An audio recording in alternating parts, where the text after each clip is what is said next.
Hello friends, welcome to the Tech Listen channel. So friends, today I will talk about MSI 325CQRXF curved WQHD gaming LCD. So friend, MSI introduced the 325CQRXF, a 31.5-inch curved WQHD gaming crystal display VCQ with a rapid VA panel, and friend, it features high-speed drawing capabilities at a refresh rate of 240 Hz and swift response speed of 1 millisecond, and the dynamic refresh rate support at sync for smoother visual. And friend, the functionality integrated into the display are the KVM switch function, gaming intelligence setting for LCD display, fine-tuning on windows, and illumination feature compatible with mystic light. And friend, main specification are curvature of 100R, brightness is 300 nit, and contrast ratio is 3500 Gem1, and color gamut Adobe RGB 93.7%, DCI 396.8%, and front display color is about 1.07 billion colors. Horizontal or vertical viewing angle is 178 degree, and front interface include HDMI into 2,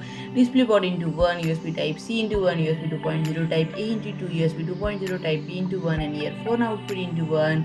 And the display stand offers tilt adjustment ranging from -5 to 20 degree, and the height adjustment from 0 to 100 mm. So friend, if you like my video, please do like, share and comment, and don't forget to subscribe my channel and press the bell icon.